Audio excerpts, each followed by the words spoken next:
신약성경 90쪽에 있습니다.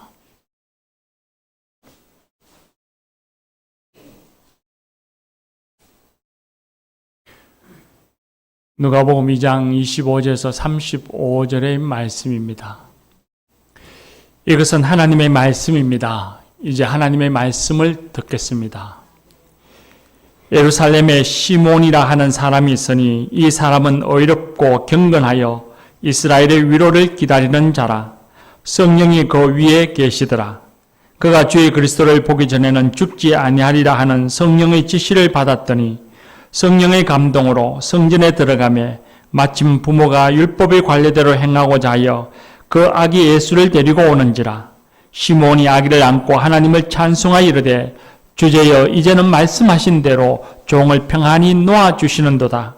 내 눈이 주의 구원을 보았사오니 이는 만민 앞에 예비하신 것이요 이방을 비추는 빛이요 주의 백성 이스라엘의 영광이니라 하니 그의 부모가 그에 대한 말들을 놀랍게 여기더라.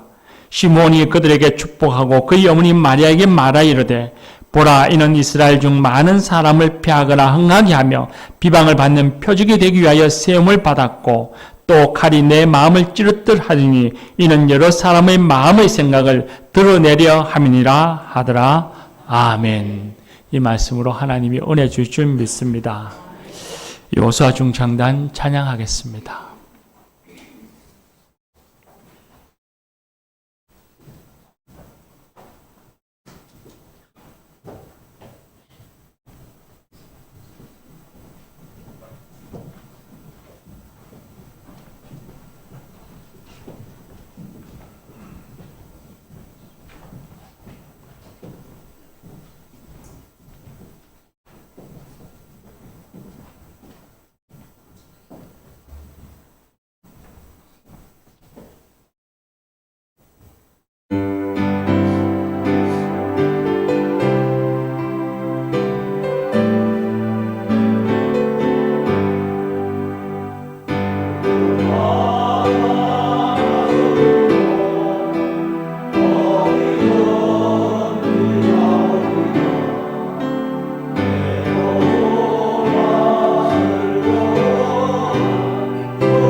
귀한 찬양 감사합니다. 날마다 섬기며 늘 감사가 넘치는 성도가 되십시다. 할렐루야. 오늘은 대림절 첫째 주일입니다. 대림절의 기간은 성탄절이 되기 전 앞선 4주간을 대림절이라는 기간이라 그렇게 말합니다. 대림절은 인류를 구원하시기 위해서 이 땅에 오신 예수 그리스도와 또 마지막 심판날에 다시 오실 예수 그리스도를 기다리는 동시적인 의미가 있습니다. 기다리며 준비하는 그 기간을 대림절이라고 하는데, 오심을 기다린다라는 뜻을 가져서 대림절 혹은 대강절이라 그렇게 부르기도 합니다. 대림절에는 다양한 교회의 전통이 내려오고 있습니다.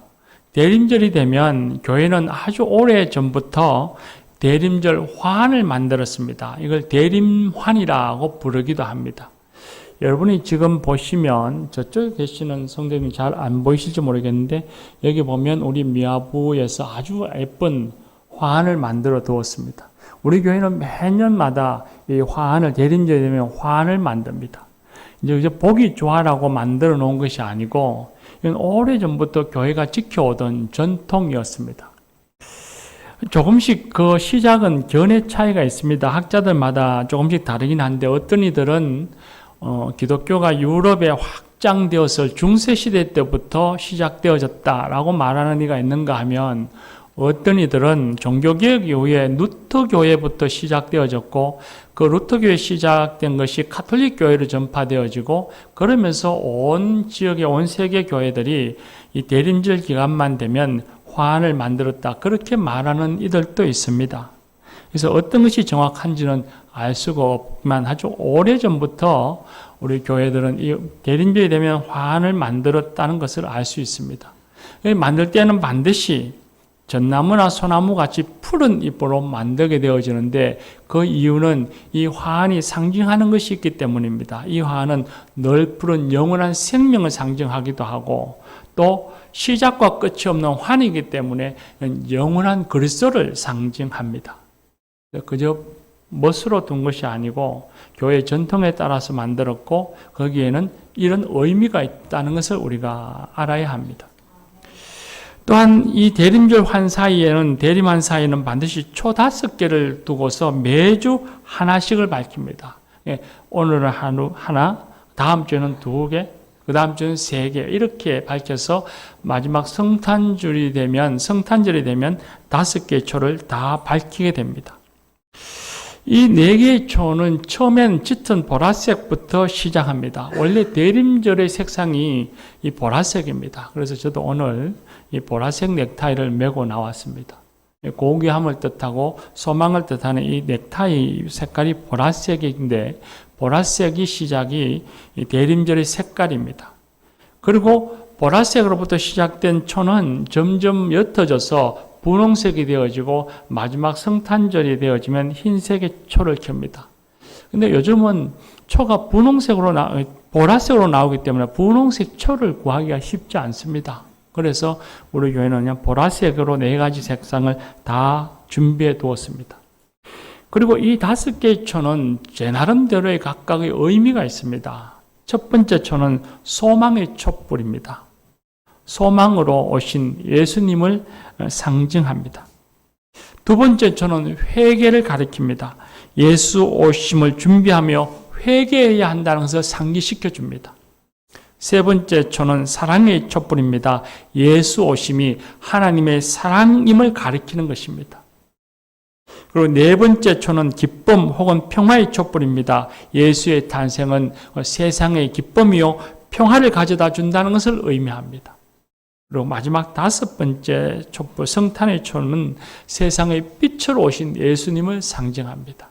그래서 모양이 좋으라고 5개 둔 게 아니고 각각의 초마다의 의미가 따로 있는 것입니다.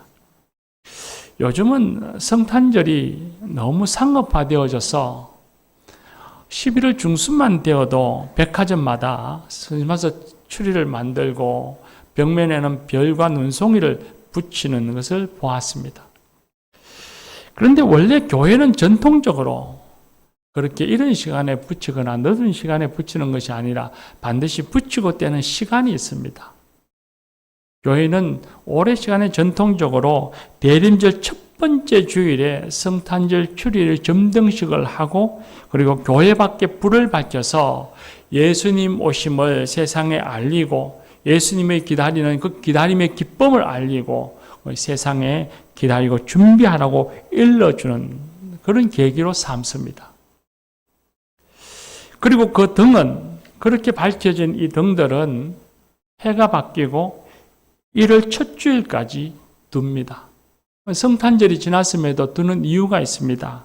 그 이유는 동방정교회가 우리 흔히 서방정교회를 카톨릭이라고 말하고 로마 카톨릭, 개신교, 동방정교회 이렇게 세 개를 큰 교회로 나누는데 그 느이스야 정교회, 그리스 정교회 같은 교회들을 동방정교회라고 합니다. 그 동방정교회는 우리처럼 12월 25일을 성탄절로 지키지 않고 1월 6일을 성탄절로 지킵니다. 그래서 교회 연합의 정신에 따라서 주님의 이름을 부르는 교회가 하나라고 하는 그 정신에 따라서 동방정교회를 존중하는 의미로 우리가 이 성탄의 불을 1월 6일까지 둡니다. 오늘 주일 오후에 우리 교회는 대림절 첫 번째 주일에 이제 교회 외벽에 성탄 잔식을 하고 불을 밝힐 것입니다. 그래서 우리 젊은 남자 집사님들은 좀 많이 참여해서 협력해 주시기를 부탁을 드립니다. 그리고 매년 1월 7일 첫째 주일에 그 모든 등장식을 철거하게 될 텐데 그때도 함께 협력해 주시기를 바랍니다. 교회에 성탄잔식을 하지 않는다고 오실 예수님이 안 오시는 건 아닙니다. 성탄잔식을 화려한 곳에 예수님이 오시고 초라하게 만들었다고 예수님이 그곳에 안 오시는 것이 아니지요. 또한 성탄의 장식에 의해서 우리의 믿음의 질량이 평가되어지는 것도 아닙니다. 우리가 성탄 장식을 화려하고 아름답게 했다 해서 많은 돈을 들여서 크게 했다 해서 우리의 믿음이 크고 초라하고 부족하게 했다 해서 우리의 믿음이 작다고 평가되어지는 것이 아니라는 겁니다. 그런 것과는 상관이 없지만 성탄 장식은 예수님의 오심을 기뻐하는 우리의 교회의 신앙의 표현입니다. 그리고 이런 기회에 세상의 평화의 주로 예수님이 오셨다는 것을 알리고 전할 수 있는 기회가 되어지기 때문에 교회는 이 장식을 하고 있습니다. 할 수 없는 형편이면 어쩔 수 없죠. 못하게 되지만 할 수 있는 형편이 되어진다면 그래서 반드시 해야만 합니다. 그리고 이왕 할 것이라면, 기왕 하는 것이라면 우리가 무턱대고 아무 때나 아무렇게나 할 것이 아니라 우리가 이 대림환을 만들고 초를 켜는 것처럼 교회의 전통에 맞게 맞추어서 행하는 것이 합당하고 바람직하고 누가 봐도 저 교회는 그래도 교회의 역사와 상식을 아는 교회구나 하고 여기게 될 것입니다. 또 어쩌면 여러분들의 자녀들이나 손자, 손녀들이 여러분에게 물어볼지 모릅니다. 오늘 또 교회 학교에 물어보니까 유치부와 아동부는 어른들처럼 대림환을 만들고 촛불을 켠다고 하는데 자녀들이 와서 물을 겁니다. 아빠, 왜 교회에서 환을 만들어? 왜 교회에서 오늘 촛불 켰어? 라고 물어볼지 모릅니다. 그리고 어떤 아이들은 아빠 크리스마스 성탄 추리를 왜 백화점에는 하지 않고 백화점에만 하지 왜 교회에다가 해? 교회 벽에 왜 별을 달아? 라고 물어볼지도 모릅니다. 그럴 때에 여러분들이 이런 신앙의 상식, 교회 역사의 상식을 잘 알고 의미를 알았다가 자녀들에게 가르쳐 준다면 자녀들이 시각적으로 보는 것에 대해서 많은 것을 느끼고 생각하게 될 것이고 그 아이들의 믿음이 성장에 조금이라도 도움이 될 것입니다. 오늘 말씀에 보면 예수 오심을 기다리는 사람을 우리가 만나게 됩니다. 이름은 시몬입니다. 이 시몬이 어떤 직업, 어떤 직책을 가졌는지는 알 수가 없습니다. 이 시몬 다음에 나오는 안나라고 하는 사람에 대해서는 여선지자라 해서 여성이고 그 직책이 선지자라는 것을 가르쳐 주는데 시몬에 대해서는 아무런 설명이 없습니다. 다만 이 시몬이 아기 예수님을 만나고 난 후에 종을 평안히 놓아주시는도다 라는 말씀을 미루어 생각해 보면 이 시몬이라는 사람은 아주 나이가 많은 남성일 것이라는 것을 알 수 있습니다. 2020여 년 전에 예루살렘 성에 많은 이들이 예수님 오실 것, 메시아 오시기를 기다리는 사람들이 있었고 그들 중에 시몬이라 하는 사람이 성령의 인도하심과 감동을 따라서 아기 예수님을 만났다는 것을 우리에게 증거해 주고 있습니다. 26절에 보면 이 시몬을 향해서 그렇게 말씀합니다. 그가 그리스도를 보기 전에 죽지 아니하리라 하는 성령의 지시를 받았다라고 했습니다. 이 말씀을 개인적으로 보면 시몬이라고 하는 한 사람이 아기 예수님을 보지 않고는 죽지 않을 것이고 그리고 반드시 예수님을 보도록 예비된 사람이라는 뜻일 겁니다. 시몬이라고 하는 한 개인을 보면 그런 거죠. 그런데 이 말씀을 우리 모두에게 적용해 본다면 세상의 모든 그리스도인들은 성령의 임재와 은혜로 처음 이 땅에 오신 예수님을 만났고 이제는 시몬처럼 예수님을 만났고 이제는 성령님이 우리 안에 계시니 그리스도라 고백하는 모든 그리스도인들은 다 예수 다시 오심을 기다리는 사람들이 되어야 한다는 겁니다. 그리스도인들은 우리 안에 계신 성령님이 주시는 믿음과 감동에 따라서 시몬이 처음 오시는 예수님을 기다린다면 이제 우리는 그분은 만났으니 이제는 다시 오실 예수님을 우리가 기다리며 살아가는 성도가 되어야 한다는 겁니다. 예수 오심을 기다리는 신앙을, 그 믿음을 우리는 재림신앙이라 그렇게 말합니다. 이 재림신앙은 단순히 성령님이 우리의 마음에 주시는 감동 때문만에 우리가 이 신앙을 간직하는 것이 아닙니다. 재림신앙을 갖는 이유는 예수님이 우리에게 약속하셨기 때문입니다. 예수님이 약속하셨고 성령님이 우리 마음에 보증해 주셨던 것이 바로 재림신앙입니다. 복음서에 보면 마태복음 24장, 마가복음 13장, 누가복음 21장 이 복음서에 보면 예수님이 십자가에 죽으시기 전에 제자들에게 말씀하시기를 그때에 사람들이 인자가 구름을 타고 능력과 큰 영광 중에 오는 것을 보리라 그렇게 말씀하셨습니다. 예수님이 자기 스스로를 가리킬 때 인자라고 합니다. 예수님이 자신의 미래를 예언하시는데 내가 어느 때에 그때에 내가 큰 영광과 권능 가운데 이 땅에 다시 올 것이고 그 오는 모습을 사람들이 보게 될 것이다. 그렇게 말씀하신 겁니다. 그리고 사도행전 1장 11절 말씀에 보면 예수님이 부활하신 후에 승천하실 때에 하늘로 올라가심을 본 그대로 오시리라 그렇게 말씀하셨습니다. 예수님이 오시는 그 날이, 그때가, 그 시기가 언제인지는 알 수 없지만 하나님의 때에 반드시 이 땅에 다시 오시리라고 약속하셨습니다. 우리는 그 약속을 믿습니다.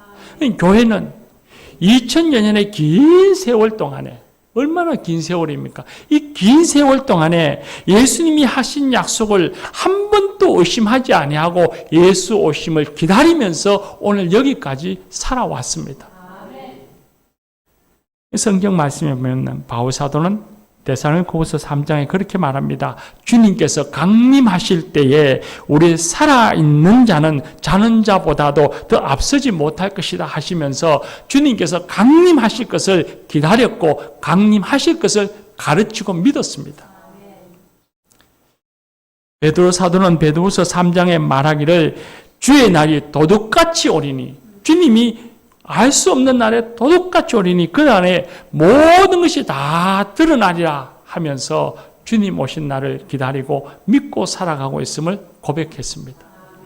요한 사도는 요한계시록 마지막 장에 그렇게 기도합니다. 주 예수여 오시옵소서라고 그 믿음과 기다림을 기도로서 고백했습니다. 2000년의 세월, 긴 세월 동안에 초대교회로부터 모든 교회들이 어떤 상황에 있든지 간에 어떤 현실에 처하든지 간에 주 예수여 오시옵소서라고 하는 이 재림신앙을 잊어본 적이 없고 포기해본 적이 없고 끝까지 이 믿음을 지키며 오늘 여기까지 살아왔던 것입니다. 교회 여러분, 성령님이 주시는 믿음을 따라서 예수님이 다시 오실 것을 믿으며 살아가는 성도들이 되십시다. 왜 예수님이 오시기를 간절히 기다려야 하는 것일까요? 왜 예수 오심이 우리의 소망일까요? 시몬은 아기 예수님을 만나고서 말하기를 오늘 말씀해 보니 내 눈이 주의 구원을 보았으니 이는 만민 앞에 예비하신 것이요 이방을 비추는 빛이요 주의 백성 이스라엘의 영광이니라 했습니다. 예수님은 이 땅에 오시기 전에 이미 오래전에 하나님께서 선지자를 통해서 예언하시는 메시아였고 메시아이신 예수님이 이 땅에 오셔서 세상의 어둠을 확 비춰주셨습니다. 그래서 요한복음 1장 4장에 보면 빛이 와서 어둠을 비추었다 그렇게 말씀하십니다. 예수님이 세상에 오심으로써 세상의 죄가 낱낱이 다 드러나지고 그리고 예수님께서는 십자가에 죽으심으로 죄 없으신 예수님이 십자가에 죽으심으로써 죄와 악이 만연한 세상을 구원해 주셨고 하나님의 백성은 구원이라는 영광 가운데 거할 수 있게 되었습니다. 바로 그 예수님이 이 땅에 다시 오시면 우리에게 무슨 일이 일어날지 이 세상 속에 어떤 일이 일어날지는 아주 분명합니다. 왜냐하면 처음 오셨던 그 예수님이 보신 그대로 그분이 다시 오실 것이기 때문입니다. 처음 오셨던 그분이랑 다시 오실 그분이랑 다른 분이라면 우리 안에 어떤 일이 이루어질지 알 수 없지만 처음 오셨던 그분이랑 다시 오실 그분이랑 똑같은 분이니 다시 오시면 우리 땅에 어떤 일이 일어날지 너무 분명합니다. 예수님이 다시 오시면 세상의 모든 죄와 어둠이 밝혀질 것이고 그리고 예수 그리스도께서 그 어둠을 완전히 멸하실 것입니다. 우리가 세상을 살아가면서 세상의 여러 가지 소식들을 뉴스를 통해서 많이 접하지요. 뉴스를 들어보면 전쟁 이야기, 재난 이야기, 기근의 이야기, 죽이는 이야기, 폭력의 이야기, 차별의 이야기, 온갖 악한 사건들이 뉴스 속에 다 나옵니다. 하루도 그러지 않습니다. 우리는 그 뉴스를 보면서 그렇게 한탄합니다. 오 주여, 어찌하시렵니까? 그 한탄할 수밖에 없는 그 악함, 우리를 고통스럽게 하는 세상의 모든 어두움들, 예수 그리스도께서 오시면 우리가 주여라고 부르짖을 수밖에 없는 그 세상의 악함들을 다 멸하시고 하나님의 평화를 세상이 바라고 온 사람들이 바라는 하나님의 평화 오롯이 세우실 것입니다. 그래서 주님은 우리의 희망이고 예수 오심을 우리가 사모하고 예수님 오심이 우리의 소망인 것입니다. 예수님이 다시 오시면 이 죄악이 만연한 세상에 모든 죄악이 멸하여지고 하나님의 평화가 세워지고 하나님의 백성된 우리는 예수님과 함께 영광을 누리게 될 것입니다. 이 진리의 말씀은 갑자기 어느 날 우리에게 온 것이 아닙니다. 이미 구약시대부터 오래전부터 수천 년의 세월부터 하나님께서 예언자를 통해서 새하늘과 새 땅을 이루실 것이라고 하는 말씀을 통해서 예언해 주셨고, 그리고 초대교회의 성도들은 환난과 고통 속에, 죽음과 핍박 속에 그 험한 세상을 살아가면서도 그들은 예수님이 오심으로 악이 멸하여지고 하나님의 영광이, 하나님의 평화가 이루어지리라고 하는 그 소망을 가지면서 주 예수여 오시옵소서 기도하며 기다렸던 것입니다. 우리도 예수님을 간절히 기다립니다. 주 예수여 오시옵소서 그날을 간절히 사모합니다. 그래서 믿음이 기다림이고, 그 믿음은 반드시 이루어질 것이기에 우리의 소망인 것입니다. 기다리는 사람들은 어떤 삶을 살아야 할 걸까요? 마태복음 25장에 보면 예수님께서 다시 오실 것을 약속하시면서 하신 비유가 있습니다. 예수님께서 열처녀라고 하는 제목의 비유를 말씀하셨는데, 신랑을 기다리는 처녀들, 신랑이 언제 올지 알 수 없는 그 시간을 기다리는 열처녀가 있었습니다. 열처녀 가운데 5처녀는 신랑을 맞이할 그 순간을 기다리면서 등과 기름을 준비했습니다. 그런데 나머지 5처녀는 등은 있으나 기름을 준비하지 않았습니다. 언제 오실지 알 수 없으니 오면 준비하지 뭐 라고 그냥 있었습니다. 근데 신랑이 갑자기 들이닥쳤습니다. 신랑이 올 때에 등과 기름을 준비했던 5처녀는 등에 불을 밝히고 신랑을 맞이하러 갔고 신랑을 만났습니다. 그런데 기름을 준비하지 못한 5처녀는 우왕좌왕하다가 때를 놓치고 결국 신랑을 만날 수 없었다. 예수님은 말씀하십니다. 예수님의 그 비유의 이야기 주제는 간단합니다. 기다리는 사람은 예수 오심을 맞이할 준비를 해야 한다는 것입니다. 그럼 준비하는 삶은 도대체 어떻게 살아가는 삶일까요? 시몬은 예수님 오심을 기다렸고, 그리고 예수 오심을 만났습니다. 오신 예수님을 만났습니다. 이 시몬은 어떤 삶을 살았길래 예수님을 만날 수 있었을까요? 오늘 우리가 읽은 말씀에 보면 시몬이 어떤 사람인가에 대해서 설명하시는데 간단하게 한 절로 말씀합니다. 그는 어렵고 경건하여 이스라엘의 위로를 기다리는 자라 했습니다. 기다리는 사람인데 어떤 모습의 삶을 살아가는 사람인가 하면 어렵고 경건하게 사는 사람이라는 것입니다. 어렵다 하는 표현은 하나님과의 관계에서 사용되어지는 단어이고, 경건하다는 표현은 사람들 사이의 관계에서 사용되어지는 단어입니다. 이 시몬이 어렵고 경건하다 했으니까 하나님과의 관계에서나 사람들과의 관계에서나 하나님의 백성으로서 합당한 삶을 살아가는 사람이었다는 것입니다. 당시의 유대인들, 시몬이 살 때, 예수님이 태어날 때 당시의 유대인들의 많은 이들이 메시아 오시기를 기다렸습니다. 특히나 종교 지도자들이었던 사람, 하나님의 말씀을 잘 알았던 이 바리새인과 서기관들은 당연히 메시아 오실 것을 기다렸죠. 그런데 성경 말씀을 읽어보면 이 바리새인들과 서기관들의 그 기다리는 삶이 어떤 모습이었는가 하는 것을 알 수 있습니다. 그들은 하나님의 의를 드러내며 겸손히 하나님을 섬기는 것이 아니라 말로서는 하나님을 경외한다고 말하지만 정작 그의 삶은 언제나 스스로 어렵다 자랑하는 생활이었습니다.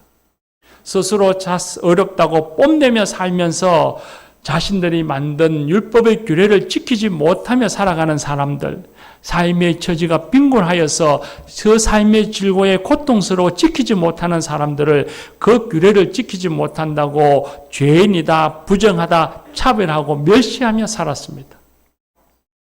그런 삶으로서 기다렸던 그들에게 예수님이 오셨을 때에 그들은 예수님을 부인하고 예수님을 적대했습니다.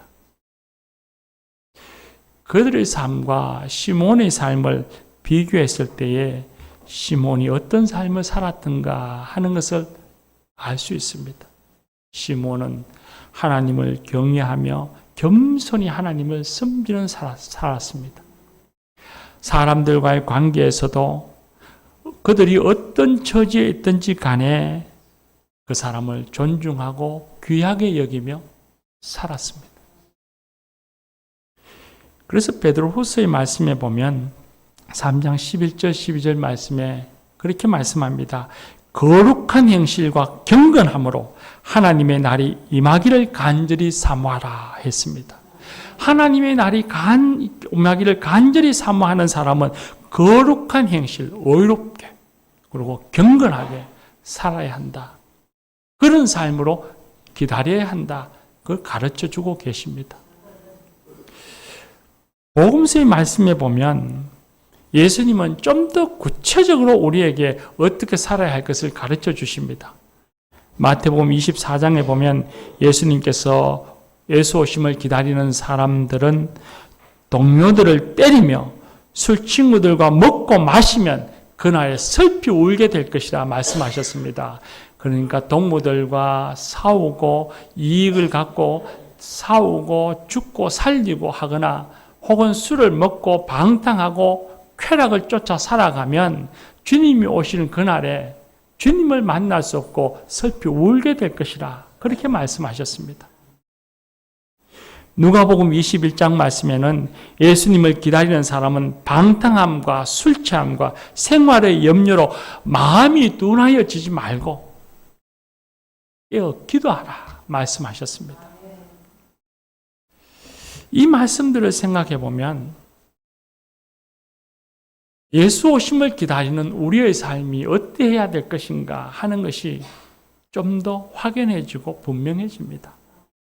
구체적으로 다 이야기할 건 아니라 할지라도 일상에서 세상의 쾌락과 유혹에 빠지지 말고 그 유흥에 휩싸여서 떠내려가지 말고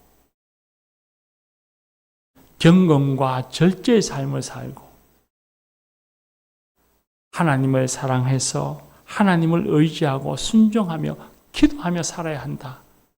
그렇게 말씀하고 계십니다. 어떤 분들은 늘 듣던 말씀이고 또 우리가 신앙인으로서 이런 삶을 살아야 한다는 것은 너무나 잘 아는 말씀인데 이 말씀을 들으면서 아이고 세상의 유흥과 세상의 쾌락과 즐거움을 누리지 못하고 자기의 이익을 앞에 두고 싸우지 못한다면 세상 살이 답답해서 불편해서 어려워서 어떻게 살겠습니까?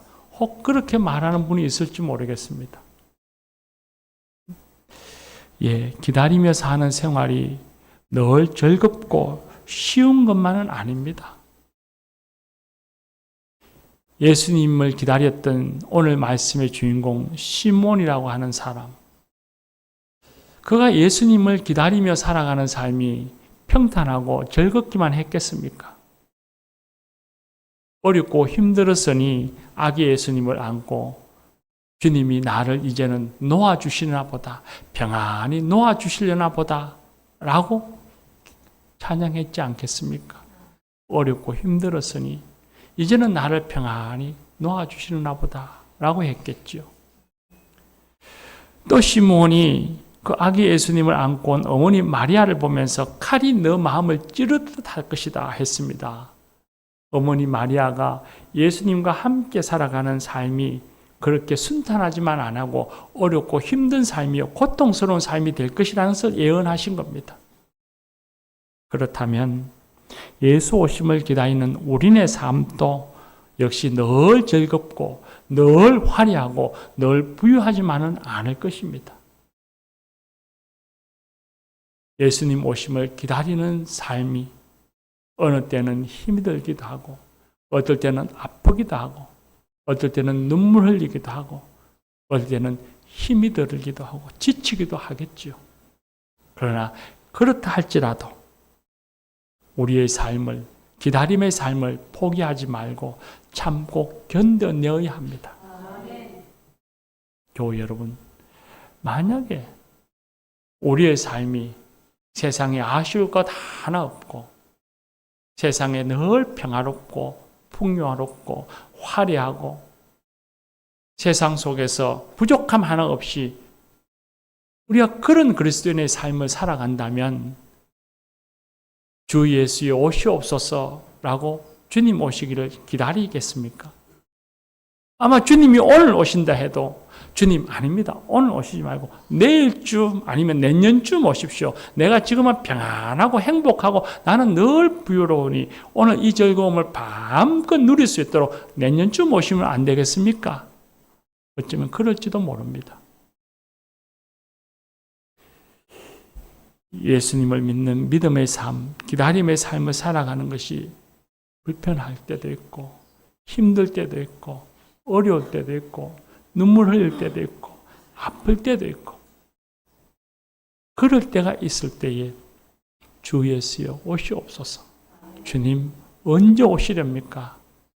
주님 오신 날을 간절히 사모하지 않겠습니까? 오래전 영화이지만 국제시장이라고 하는 영화를 본 적이 있습니다. 설교를 준비하면서 언제 땐지 몰라서 찾아보니 2014년에 상영되었다고 하더군요. 어제 같은 일이 벌써 10년이 지났구나 그런 생각을 했습니다. 2014년에 상영 개봉되어져서 1,000만의 관객을 모은 그런 영화였습니다. 그러니 아마 여러분들 가운데서도 그 영화를 많이 보신 분이 있으리라고 생각합니다. 그 영화의 주인공은 황정민이라고 하는 배우였습니다. 그 내용은 일사후퇴 때에 함흥에서 철수하면서 배를 타려다가 아버지가 그 배를 타지 못하고 철수하는 배를 타지 못하고 죽습니다. 죽으면서 어린 아들에게 가족들을 지키라고 하는 유언을 남겼고 그 아들은 마음으로 아버지의 그 유언을 약속처럼 받아들였습니다. 그리고 그 어린 아들은 어머니를 모시고 동생을 데리고 월남에서 이제 이 남한 한국에서 살면서 어머니를 부양하고 동생을 공부시키고 그리고 또 일사후퇴 때 잃어버렸던 그래서 미국으로 입양되어 갔던 막내 여동생까지도 찾아서 결혼해서 가정을 꾸렸습니다. 그 가정을 꾸리며 살아가는 삶이 결국 순탄하지 못했습니다. 돈을 벌기 위해서 빈몸으로 월남했으니 돈을 벌기 위해서 독일의 광부로 가서 일을 했는데 탄광이 무너져서 죽을 고비를 넘깁니다. 동생들 공부시키기 위해서 자신의 꿈도 포기하고 월남에 가서 그 총알이 빗발치는 곳에서 목숨을 내어놓고 장사를 합니다. 죽을 고비도 넘겼죠. 그렇게 시간이 지나고 영화의 마지막 장면에 보면 온 가족들이 동생들 내 자녀들 가정의 손자 손녀들 다 모여서 웃고 떠들고 장난치고 막 그렇게 정말 화목한 가정의 모습을 보여주는데 그 화목함을 뒤로 두고 이 주인공은 혼자 방 안으로 들어옵니다. 방 안에 들어와서는 벽에 걸린 아버지의 영정을 보면서 그는 그렇게 독백을 합니다. 아버지, 내 약속 잘 지켰지? 이만하면 내 잘 살았지? 그러면서 눈물을 글썽이면서 근데 내 진짜 힘들었어요. 그렇게 말을 하는데 그때 영화를 보면 꿈처럼 이 아버지가 옵니다. 아버지가 와서 그 울고 있는 아들을 다 품에 안으면서 그래 고생 많이 했지. 내가 너 고생한 거 다 안다. 수고했다. 고맙다. 그러면서 영화는 끝이 납니다. 이 영화를 보면서 벌써 10여 년 시간이 흘렀지만 이 마지막 장면이 잊혀지지 않습니다. 그 영화를 보면서 예수님 만날 날을 생각했습니다.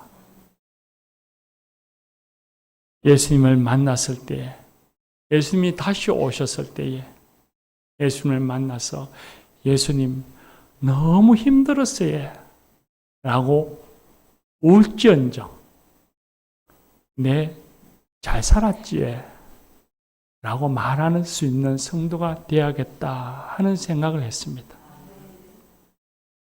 교우 여러분, 주님 오심을 기다리면서 세상의 수많은 유혹과 시련들, 어려움들과 맞닥뜨려 살아가는 삶 힘들지요. 그러나 그렇게 살아가는 우리를 보시며 주님께서 오늘 말씀하십니다. 너 고생하는 것 다 안다. 수고한다. 고맙다. 기도합시다.